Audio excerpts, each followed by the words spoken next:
গত 2 দশক ধরে ভারতীয় চলচ্চিত্র জগতে নিজের রাজত্ব ধরে রেখেছেন বেবো খ্যাত অভিনেত্রী কারিনা কাপুর। এই অভিনেত্রী শুধু তার অভিনয় দক্ষতা দিয়েই নয়, তার ফ্যাশন স্টেটমেন্ট, ফিটনেস দিয়েও হয়েছেন অসংখ্য ভক্তের অনুপ্রেরণা। ৪৫ বছর বয়সী কারিনা তার বয়সকে যেন স্রেফ একটি সংখ্যায় পরিণত করেছেন। ১৮ বছর আগে মুক্তিপ্রাপ্ত তার প্রথম চলচ্চিত্র রিফিউজি থেকে শুরু করে আজকের দিন পর্যন্ত তার রূপে যেন এতটুকুও আঁচল লাগেনি। কিভাবে তিনি এই তারুণ্য ধরে রেখেছেন, সেই রহস্য এবার ফাঁস করেছেন সেলিব্রিটি নিউট্রিনিস্ট ঋজুতা দিওয়েকার।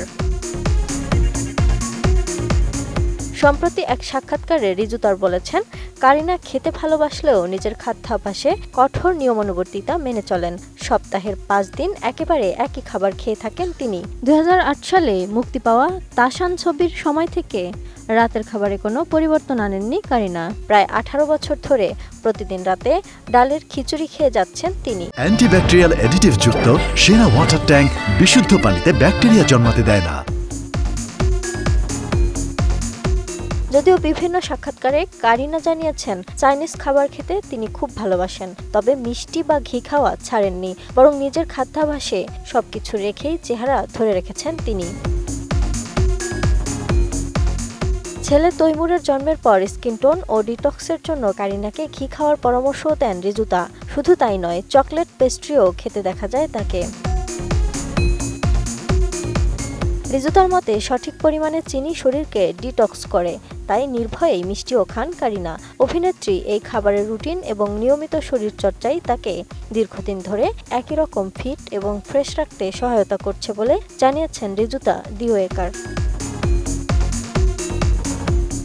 যদিও চলতি বছর যেন ঝড় বয়ে গেছে অভিনেত্রী কারিনা কাপুরের ওপর। নিজের বাড়িতেই ছুরির আঘাতে আঘাতপ্রাপ্ত হন তার স্বামী সাইফ আলী খান। সেই সময় তাদের 2 ছেলে তৈমুর ও জেহ বাড়িতেই ছিলেন। বাড়ির ভেতরে হাতাহাতি আর রক্তারক্তি কাণ্ড চাক্ষুষ দেখেছেন তারা। রক্তাক্ত সাইফকে হাসপাতালে নিয়ে গিয়েছিল কারিনার বড় ছেলে 7 বছরের তৈমুর।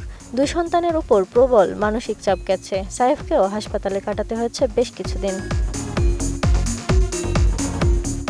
বিষয়টি এ পর্যন্ত সবাই জেনেছেন, কিন্তু হামলা শুধু সেদিন সাইফের উপরই হয়নি, কারিনার গাড়ির উপরও হয়েছিল।